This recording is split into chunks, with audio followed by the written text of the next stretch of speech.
ಶ್ರೀ ಗಣೇಶಾಯ ನಮಃ. ಶ್ರೀ ಶಾರದಾ ಗುರುಭ್ಯೋ ನಮಃ. ಅಸಾಧ್ಯ ಸಾಧಕ ಸ್ವಾಮಿನ್ ಅಸಾಧ್ಯಂ ತವ ಕಿಂ ವದ. ರಾಮದೂತ ಕೃಪಾ ಸಿಂಧೋ ಮತ್ಕಾರ್ಯಂ ಸಾಧಯ ಪ್ರಭೋ. ಶ್ರೀ ಸುಂದರಕಾಂಡದ ಮೊದಲನೆಯ ಸರ್ಗದ ಮುಂದಿನ ಭಾಗವನ್ನ ಶ್ರವಣ ಮಾಡೋಣ. ಸರ್ಪಗಳ ತಾಯಿ ಸುರಸೆ. ಅವಳನ್ನ ಕರೆದು ದೇವತೆಗಳು ಮತ್ತೆ ಮಹರ್ಷಿಗಳು ಹೇಳ್ತಾರೆ, ಸುರಸೆ, ವಾಯುವಿನ ಮಗನಾದ ಕಪಿಶ್ರೇಷ್ಠನಾದ ಮಾರುತಿ ಸಮುದ್ರದ ಮೇಲೆ ಹಾರಿ ಹೋಗ್ತಿದ್ದಾನೆ ನೋಡು, ಅವನಿಗೆ ವಿಘ್ನವನ್ನ ಉಂಟು ಮಾಡು ಅಂತ. ಇದೇನಿದು? ಪರಮಾತ್ಮನ ಕೆಲಸಕ್ಕೆ ಹೋಗ್ತಾ ಇರೋ ಆಂಜನೇಯನಿಗೆ ದೇವತೆಗಳಿಂದಲೇ ವಿಘ್ನವ? ಅವ್ರಿಗೆ ಯಾಕೆ ಈ ಕೆಟ್ಟ ಬುದ್ಧಿ ಬಂತು ಅಂತ ಅನ್ನಿಸ್ತಿರತ್ತೆ ಅಲ್ವಾ? ದೇವತೆಗಳಿಗೆ ಇಷ್ಟು ಅಸಾಧ್ಯವಾದ ಕೆಲಸಕ್ಕೆ ಕೈ ಹಾಕಿದನಲ್ಲ ಈ ಹನುಮಂತ, ಇವನ ಬಲ ಪರಾಕ್ರಮಗಳನ್ನ ಇನ್ನೂ ಹೆಚ್ಚು ನೋಡ್ಬೇಕು ಅನ್ನೋ ಆಸೆ ಆಯ್ತಂತೆ. ಅದಕ್ಕೋಸ್ಕರ ಸುರಸೆನ ಕರೆದು ಹೇಳೋದು ಅವರು, ಇನ್ನೆಷ್ಟು ಪರಾಕ್ರಮ ಅವನಲ್ಲಿ ಇದೆ ನಾವು ನೋಡಬೇಕು, ನಮ್ಗೆ ತುಂಬಾ ಆಸೆ ಆಗ್ತಾ ಇದೆ. ಅವನಿಗೆ ವಿಘ್ನವನ್ನ ಉಂಟು ಮಾಡು ನೀನು, ಅವಾಗ ಅವನು ಏನು ಮಾಡ್ತಾನೆ ಅಂತ ನೋಡ್ಬೇಕು ಅಂತ. ಒಳ್ಳೆ ಕೆಲಸಗಳಿಗೆ ವಿಘ್ನಗಳು ಜಾಸ್ತಿ. ಅಷ್ಟು ಅಸಾಧ್ಯವಾದ ಕೆಲಸಕ್ಕೆ ಕೈ ಹಾಕಿರೋ ಹನುಮ ಅದನ್ನ ಸಾಧಿಸ್ತಾನ? ಇದೊಂದು ಸಣ್ಣ ಪರೀಕ್ಷೆ ಅಷ್ಟೇ. ರಾಮನಾಮವನ್ನ ಹೇಳ್ಕೊಂಡು ಹೊರಟ ಹನುಮನಿಗೆ ಇದು ಪರೀಕ್ಷೆಯೂ ಅಲ್ಲ, ಆದರೆ ದೇವತೆಗಳು ಒಡ್ಡುತ್ತಾ ಇರೋ ಒಂದು ಸಣ್ಣ ಪರೀಕ್ಷೆ. ಸುರಸೆ ಘೋರವಾದ ರಾಕ್ಷಸಿಯ ರೂಪವನ್ನು ಧರಿಸಿ ಭಯಂಕರಾಕಾರವಾಗಿ ಆಕಾಶದೆತ್ತರಕ್ಕೆ ಬೆಳೆದು ನಿಂತಳು. ಆಕಾಶದಲ್ಲಿ ಹಾರಿ ಹೋಗ್ತಿದ್ದ ಹನುಮನನ್ನ ತಡೆದು ಹೇಳ್ತಾಳೆ, ಏಯ್ ವಾನರ, ದೇವತೆಗಳು ನಿನ್ನನ್ನು ನನಗೆ ಆಹಾರವಾಗಿ ಕಳಿಸಿದ್ದಾರೆ. ನಾನು ಈಗಲೇ ನಿನ್ನನ್ನ ತಿಂತೀನಿ, ನನ್ನನ್ನ ದಾಟಿ ನೀನು ಹೋಗಲಾರೆ ಅಂತ ಹೇಳಿ ತನ್ನ ಬಾಯನ್ನ ಅಗಲವಾಗಿ ತೆರೆದು ಅವನ ಮುಂದೆ ನಿಂತಳು. ಹನುಮ ಕೈ ಮುಗಿದು ಅವಳಿಗೆ ಹೇಳ್ತಾನೆ, ತಾಯೇ, ದಶರಥನ ಮಗನಾದ ರಾಮ ತನ್ನ ತಮ್ಮ ಲಕ್ಷ್ಮಣನೊಂದಿಗೆ ಹಾಗೆ ಪತ್ನಿಯಾದ ಸೀತೆಯೊಂದಿಗೆ ದಂಡಕಾರಣ್ಯಕ್ಕೆ ಬಂದ. ತನ್ನ ಪತ್ನಿಯ ಸಲುವಾಗಿ ಮಾಯಾಜಿಂಕೆಯನ್ನ ಹಿಡಿಯೋಕೆ ಹೋಗಿದ್ದ. ಆ ಸಮಯದಲ್ಲಿ ಸೀತಾಮಾತೆಯನ್ನ ರಾವಣ ಅಪಹರಿಸಿಕೊಂಡು ಹೊರಟೋಗ್ಬಿಟ್ಟಿದ್ದಾನೆ. ನಾನು ಶ್ರೀರಾಮನ ದೂತ. ಅವನ ಆಜ್ಞಾನುಸಾರವಾಗಿ ಸೀತಾದೇವಿಯ ಬಳಿಗೆ ಹೋಗ್ತಿದ್ದೀನಿ. ಶ್ರೀರಾಮನ ದೇಶದಲ್ಲಿ ವಾಸಿಸ್ತಿರೋ ನೀನು ಇಂಥ ಸಮಯದಲ್ಲಿ ಅವನ ಕಾರ್ಯಕ್ಕೆ ಸಹಕಾರ ನೀಡಬೇಕು ಅಲ್ವಾ? ನಿನಗೆ ಬ್ರಹ್ಮ ಇತ್ತ ಬರದಂತೆ ನಾನು ಆಹಾರವಾಗಲೇಬೇಕು ಅನ್ನೋದಾದ್ರೆ ಶ್ರೀರಾಮನಿಗೋಸ್ಕರ ಮಾಡ್ತಿರೋ ಈ ಕಾರ್ಯವನ್ನ ಮುಗಿಸಿ ಮತ್ತೆ ನಿನ್ನ ಬಳಿಗೆ ಬಂದು ನಿನಗೆ ಆಹಾರವಾಗ್ತೀನಿ. ನನ್ನ ಮಾತು ಸತ್ಯ. ಸುರಸೆ ಮತ್ತೆ ಹೇಳ್ತಾಳೆ, ನೋಡು, ನನ್ನನ್ನ ಅತಿಕ್ರಮಿಸಿ ಯಾರೂ ಹೋಗಕ್ಕೆ ಸಾಧ್ಯನೇ ಇಲ್ಲ. ಅಂತಹ ವರವನ್ನ ನಾನು ಬ್ರಹ್ಮನಿಂದ ಪಡೆದಿದ್ದೀನಿ. ನೀನು ನನ್ನ ಬಾಯನ್ನ ಪ್ರವೇಶಿಸಿ ನಂತರ ಮುಂದೆ ಹೋಗಬಹುದು. ನಿನ್ನ ಕೈಲಿ ಅದು ಆಗತ್ತಾ? ನಿನಗೆ ಸಾಧ್ಯ ಇದೆಯಾ? ಯೋಚನೆ ಮಾಡು. ತನ್ನ ಬಾಯನ್ನ ಇನ್ನೂ ಅಗಲವಾಗಿ ತೆರೀತಾಳೆ. ಮಾರುತಿಗೆ ಕೋಪ ಬರುತ್ತೆ. ಇಷ್ಟೇ ಹೇಳಿದ್ರೂ ಕೇಳ್ತಿಲ್ವಲ್ಲ. ಹೇಳ್ತಾನೆ, ಹಾಗಾದ್ರೆ ನೀನು ನನ್ನ ಭಾರವನ್ನ ಸಹಿಸೋಕೆ ಆಗತ್ತಾ? ಮೊದಲು ನೋಡು, ಅದನ್ನ ಯೋಚನೆ ಮಾಡು. ನೀನು ನನ್ನ ಭಾರನ ನೀನು ಸಹಿಸೋಕೆ ಆಗತ್ತಾ? ನನ್ನನ್ನ ನೀನು ನುಂಗೋಕೆ ಸಾಧ್ಯನಾ? ನಿನ್ನ ಬಾಯನ್ನ ಅಷ್ಟು ಅಗಲವಾಗಿ ನೀನು ತೆಗಿಯಕ್ಕಾಗತ್ತಾ? ತೆಗಿ, ಬಾಯಿ ಅಷ್ಟು ಅಗಲವಾಗಿ ತೆಗಿ ನೋಡೋಣ ಅಂತ. ತಕ್ಷಣ ಸುರಸೆ ತನ್ನ ಬಾಯನ್ನ 5 ಯೋಜನೆಗಳಷ್ಟು ಅಗಲವಾಗಿ ತೆರೆದಳು. ಹನುಮಂತ 10 ಯೋಜನೆಗಳಷ್ಟು ವಿಸ್ತಾರವಾಗಿ ಬೆಳಿತಾನೆ. ಸುರಸೆ 20 ಯೋಜನೆಗಳಷ್ಟು ಅಗಲವಾಗಿ ಬಾಯಿ ತೆಗೆದಲು. ಹನುಮ 30 ಯೋಜನೆಗಳಷ್ಟು ಬೆಳೆದ. ಹೀಗೆ ಹನುಮ ಬೆಳೀತಾನೆ ಇದ್ದ ಸುರಸೆ ತನ್ನ ಬಾಯನ್ನ 100 ಯೋಜನೆಗಳಷ್ಟು ದೊಡ್ಡದಾಗಿ ತೆರೆದಳು.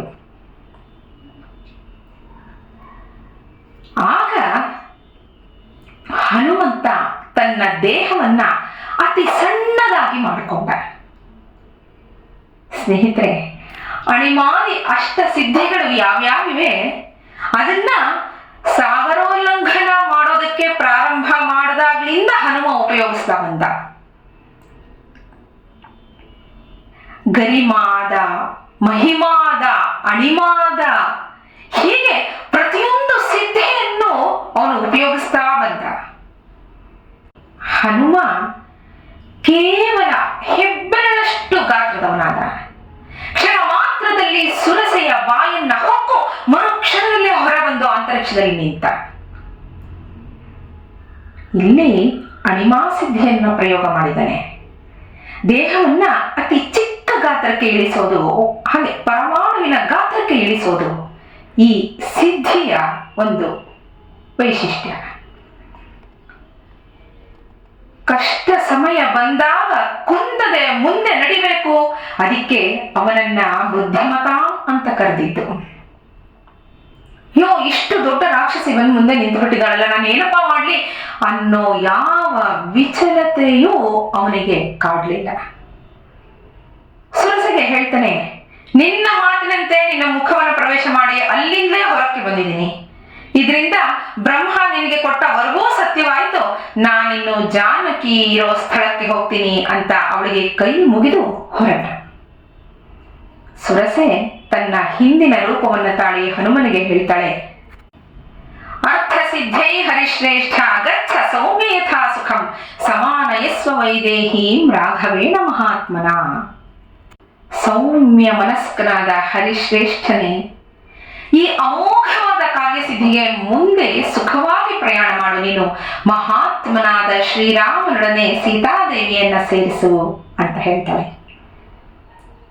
ಇದು ಮಾರುತಿಯ 3ನೆಯ ದುಷ್ಕರವಾದ ಸಾಹಸ ಕಾರ್ಯ. ಇದನ್ನು ನೋಡಿ ಎಲ್ಲಾ ಪ್ರಾಣಿಗಳು ಹನುಮನನ್ನ ಸಾಧು ಸಾಧು ಅಂದ್ರೆ ಶಭಾಷ್ ಅಂತ ಪ್ರಶಂಸೆ ಮಾಡಿದವು. ನಂತರ ಹನುಮ ಸಮುದ್ರದ ದಕ್ಷಿಣ ತೀರದ ಕಡೆಗೆ ವೇಗವಾಗಿ ಪ್ರಯಾಣವನ್ನು ಮುಂದುವರೆಸಿದ. ಆ ವಾಯು ಮಾರ್ಗ ನೀರಿನ ಧಾರೆಗಳಿಂದ ಆವೃತವಾಗಿತ್ತು, ಗಂಧರ್ವರಿಂದ ತುಂಬಿತ್ತು. ಐರಾವತ, ಸಿಂಹ, ಗಜ ಮೊದಲಾದ ಪ್ರಾಣಿಗಳು, ಹಲವಾರು ಪಕ್ಷಿಗಳು, ಸರ್ಪ, ನಾಗಗಳು ಆ ಮಾರ್ಗದ ಹಲವೆಡೆ ವಾಸವಾಗಿದ್ದವು. ಆ ಪ್ರದೇಶ ಬಹಳ ಪ್ರಕಾಶಮಾನವಾಗಿತ್ತು. ದೇವತೆಗಳಿಗೆ ಹವಿಸ್ಸನ್ನ ತಲುಪಿಸೋ ಹವ್ಯವಾಹನನು ಅಲ್ಲೇ ವಾಸವಾಗಿದ್ದ. ಗ್ರಹ ನಕ್ಷತ್ರಗಳು ಸೂರ್ಯ ಚಂದ್ರನಿಂದಲೂ ತಾರಾಗಣಗಳಿಂದಲೂ ಭೂಷಿತವಾಗಿದ್ದು ಬಹಳ ವಿಲಕ್ಷಣವಾಗಿಯೂ ವಿಶಾಲವಾಗಿಯೂ ಶುಭ್ರವಾಗಿಯೂ ಇತ್ತು. ಈ ವಾಯು ಮಾರ್ಗ ಚಂದ್ರ ಸೂರ್ಯರು ಸಂಚರಿಸುವ ಮಾರ್ಗವೂ ಆಗಿದ್ದು ಶುಭಕರವಾಗಿತ್ತು. ಬ್ರಹ್ಮನಿಂದಲೇ ನಿರ್ಮಿಸಲ್ಪಟ್ಟಿದ್ದ ಆ ವಾಯು ಮಾರ್ಗ ಸುಶೋಭಿತವಾಗಿತ್ತು. ಆ ಮನೋಹರ ಮಾರ್ಗದಲ್ಲಿ ಗರುಡ ಪಕ್ಷಿಯಂತೆ ಹನುಮ ಹಾರಿ ಹೋಗ್ತಿದ್ದ.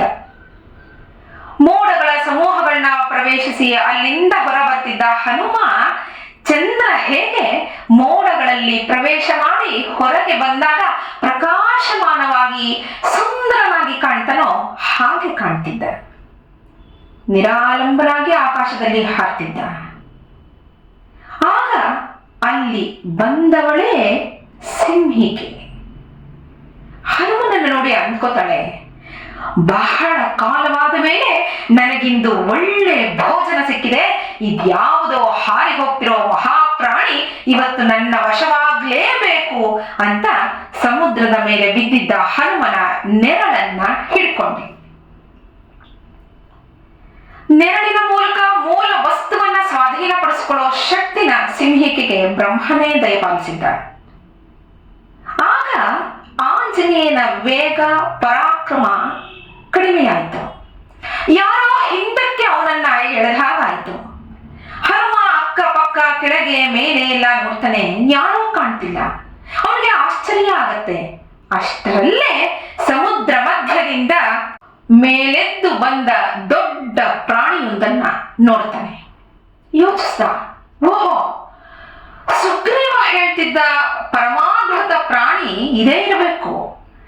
ಛಾಯೆಯ ಮೂಲಕವೇ ಪ್ರಾಣಿಗಳನ್ನ ಸೆಳೆದುಕೊಳ್ಳೋ ಸಾಮರ್ಥ್ಯ ಇರೋ ಮಹಾಶಕ್ತಿವಂತ ಮಹಾಸತ್ವ ಇದೇ, ಸಂಶಯವೇ ಇಲ್ಲ ಅಂತ ಸುಗ್ರೀವನ ಮಾತನ್ನ ಜ್ಞಾಪಿಸ್ಕೊಂಡು ತನ್ನ ದೇಹವನ್ನ ಹಿಗ್ಗಿಸಿಕೊಂಡ, ಅಂದ್ರೆ ದೊಡ್ಡದು ಮಾಡಿಕೊಂಡ. ಇದೇ ಮಹಿಮಾ ಸಿದ್ಧಿ. ಅಷ್ಟು ದೊಡ್ಡದಾಗಿ ಬೆಳೆದು ನಿಂತ ಮಹಾ ಕಪಿಯನ್ನ ಆ ಸಿಂಹಿಕೆ ತನ್ನ ಬಾಯನ್ನ ತುಂಬಾ ವಿಶಾಲವಾಗಿ, ಅದನ್ನ ನೋಡಿ ಮಹಾ ಕಪಿಯನ್ನ ನೋಡಿ ಸಿಂಹಿಕೆ ತನ್ನ ಬಾಯನ್ನ ತುಂಬಾ ವಿಶಾಲವಾಗಿ ತೆರಿತಾಳೆ. ಮೇಘಗಳ ಗುಂಪು ಗರ್ಜಿಸೋ ಹಾಗೆ ಗಟ್ಟಿಯಾಗಿ ಗರ್ಜನೆ ಮಾಡ್ತಾ ಹನುಮನ ಕಡೆಗೆ ಧಾವಿಸಿ ಬಂದ್ಲು. ಆಗ ಮಹಾ ಮೇಧಾವಿಯಾದ ಹನುಮಂತ ತನ್ನ ದೇಹವನ್ನ ಕಿರಿದಾಗಿ, ಅಂದ್ರೆ ಸಣ್ಣದಾಗಿ ಮಾಡಿಕೊಂಡು ಅವಳ ಬಾಯೊಳಗೆ ಪ್ರವೇಶಿಸಿದ. ಹಾಗೆ ತೀಕ್ಷ್ಣವಾದ ತನ್ನ ಉಗುರುಗಳಿಂದ ಸಿಂಹಿಕೆಯ ಎದೆಯನ್ನ ಸೀಳಿಕೊಂಡು ಹೊರಬಂದ. ಸಮಯೋಚಿತವಾದ ಚತುರತೆಯಿಂದ ಅವಳನ್ನ ಕೆಳಕ್ಕೆ ಕೆಡವಿ ಸಂಹರಿಸಿ ಪುನಃ ಅವನು ವೃದ್ಧಿ ಹೊಂದಿದ. ಅಂದ್ರೆ ಆ ಅಮೋಘವಾದ ಆಕಾರಕ್ಕೆ ಮತ್ತೆ ಬಂದ. ನಂತರ ಸಿಂಹಿಕೆಯ ಆರ್ತನಾದವನ್ನು ಮಾಡ್ತಾ ಸಮುದ್ರದ ನೀರಿನಲ್ಲಿ ಬಿದ್ದು ಹೋದ್ಲು. ಅವಳನ್ನ ಸಂಹರಿಸೋಕೆ ಬ್ರಹ್ಮ ಹನುಮಂತನನ್ನ ಸೃಷ್ಟಿಸಿದ್ದು. ಅಷ್ಟು ಶೀಘ್ರವಾಗಿ ಅನಾಯಾಸವಾಗಿ ಸಿಂಹಿಕೆಯನ್ನ ಸಂಹರಿಸಿದ ಮಾರುತಿಯನ್ನ ಆಕಾಶದಲ್ಲಿ ಸಂಚಾರ ಮಾಡ್ತಿದ್ದವರೆಲ್ಲರೂ ಶ್ಲಾಘನೆ ಮಾಡ್ತಾರೆ. ಅವರೆಲ್ಲರೂ ಹನುಮಂತನಿಗೆ ಹೇಳ್ತಾರೆ, ಕಪಿಶ್ರೇಷ್ಠ, ಬಹಳ ದೊಡ್ಡ ಪ್ರಾಣಿಯನ್ನ ಸಂಹಾರ ಮಾಡಿ ಭಯಂಕರವಾದ ಕಾರ್ಯವನ್ನೇ ಮಾಡಿದೀಯಾ. ಇನ್ನು ಸೀತಾನ್ವೇಷಣೆಯ ಕಾರ್ಯವನ್ನ ಯಾವ ಅಡೆತಡೆಗಳಿಲ್ಲದೆ ಸಾಧಿಸುವು ಅಂತ ಅವರೆಲ್ಲರೂ ಹೇಳಿದರು. ಯಸ್ಯತ್ವೇತಾನಿ ಚತ್ವಾರಿ ವಾನರೇಂದ್ರ ಯಥಾತವ ಧೃತಿರ್ಧೃಷ್ಟಿರ್ಮತಿರ್ದ್ರಾಕ್ಷಂ ಸಕರ್ಮ ಸುನಸೀದತಿ. ವಾಲ್ಮೀಕಿಗಳು ಹೇಳ್ತಾರೆ ಈ ಮಾತನ್ನ. ಯಾರಿಗೆ ನಿನ್ನಲ್ಲಿರೋ ಹಾಗೆ ಧೈರ್ಯ, ದೂರದೃಷ್ಟಿ, ಬುದ್ಧಿ ಮತ್ತೆ ಕಾರ್ಯಕುಶಲತೆ ಈ 4 ಗುಣಗಳು ಇರುತ್ತವೋ ಅಂಥವನ ಕಾರ್ಯ ಕೈಗೂಡದೇ ಇರಲ್ಲ. ಅವನು ಯಾವ ಕಾರ್ಯಕ್ಕೆ ಕೈ ಹಾಕಿದ್ರೂ ಅದನ್ನ ಸಾಧಿಸ್ತಾನೆ ಅಂತ. ಆಕಾಶಚಾರಿಗಳಿಂದ ಗೌರವಿಸಲ್ಪಟ್ಟವನಾಗಿ ಹನುಮ ವಾಯುಮಾರ್ಗವನ್ನ ಹಿಡಿದು ಸಮುದ್ರದ ದಕ್ಷಿಣ ತೀರದ ಕಡೆಗೆ ಧಾವಿಸಿದ. 100 ಯೋಜನೆಗಳಷ್ಟು ಪ್ರಯಾಣ ಮಾಡಿದ ನಂತರ ದಡ ಇನ್ನೇನು ಸಿಕ್ಕಿಬಿಡ್ತು ಅನ್ನೋ ಅಷ್ಟು ಹತ್ತಿರಕ್ಕೆ ಬಂದ. ಹನುಮಂತ ಎಲ್ಲ ಕಡೆಗಳಲ್ಲೂ ನೋಡ್ತಾನೆ. ಎಲ್ಲೆಲ್ಲೂ ಹಸಿರಾದ ಗಿಡ ಮರಗಳ ವನರಾಜಿ. ಆಕಾಶದಿಂದ ಇಳಿತಿದ್ದಾಗಲೇ ವಿಧ ವಿಧವಾದ ವೃಕ್ಷಗಳಿಂದ ಸಮಲಂಕೃತವಾಗಿದ್ದ ಲಂಕಾದ್ವೀಪವನ್ನು, ಮಲಯ ಪರ್ವತದ ಉಪವನಗಳನ್ನು ನೋಡಿದ. ಸಮುದ್ರದ ತೀರ ಪ್ರದೇಶಗಳಲ್ಲಿ ಬೆಳೆದಿದ್ದ ವೃಕ್ಷಗಳನ್ನು ನೋಡ್ತಾನೆ. ಎಲ್ಲವೂ ಚಿಕ್ಕ ಚಿಕ್ಕವಾಗಿ ಕಾಣ್ತಿತ್ತು ಅವನಿಗೆ. ಆಗ ಹನುಮಂತ ತನ್ನ ಶರೀರವನ್ನ ಒಮ್ಮೆ ನೋಡ್ಕೊಂಡ. ಆಕಾಶವನ್ನೇ ತಡೀತಿದ್ಯೇನೋ ಅನ್ನೋ ಅಷ್ಟು ಬೃಹದಾಕಾರವಾಗಿದ್ದ ತನ್ನ ಶರೀರವನ್ನ ನೋಡ್ಕೊಂಡು ಯೋಚನೆ ಮಾಡ್ತಾನೆ. ದೊಡ್ಡದಾಗಿ ಬೆಳೆದಿರೋ ಈ ನನ್ನ ಶರೀರವನ್ನ ಮತ್ತೆ ವೇಗವನ್ನ ನೋಡಿದ ತಕ್ಷಣ ಈ ರಾಕ್ಷಸರಿಗೆ ಬೇಡವಾದ ಕುತೂಹಲ ಬಂದ್ಬಿಡತ್ತೆ. ಆದ್ರಿಂದ ಈ ಶರೀರದಿಂದಲೇ ಲಂಕಾಪಟ್ಟಣವನ್ನ ನಾನು ಪ್ರವೇಶ ಮಾಡೋದು ಸೂಕ್ತ ಅಲ್ಲ ಅಂತ ಯೋಚನೆ ಮಾಡಿ ಪರ್ವತೋಪಮವಾಗಿದ್ದ ತನ್ನ ಶರೀರವನ್ನ ತೊರೆದು ತನ್ನ ಹಿಂದಿನ ಸಹಜವಾದ ಶರೀರವನ್ನ ಹೊಂದಿದ. ಫಲ ಪುಷ್ಪಗಳಿಂದಲೂ ಕೇದಗೆ, ಚೆಳ್ಳೆ, ತೆಂಗು ಮೊದಲಾದ ವೃಕ್ಷಗಳಿಂದ ಸಮೃದ್ಧವಾಗಿದ್ದ ವಿಚಿತ್ರವಾದ ಶಿಖರಗಳನ್ನ ಹೊಂದಿದ ಲಂಬ ಅನ್ನೋ ಪರ್ವತದ ಪ್ರಧಾನ ಶಿಖರದ ಮೇಲೆ ಬಂದು ಇಳಿದ. ಸಮುದ್ರ ತೀರಕ್ಕೆ ಬರ್ತಲೇ ಶ್ರೇಷ್ಠವಾದ ತ್ರಿಕೂಟ ಪರ್ವತದ ಶಿಖರದಲ್ಲಿದ್ದ ಲಂಕೆಯನ್ನ ನೋಡ್ತಾನೆ. ತನ್ನ ದೊಡ್ಡದಾದ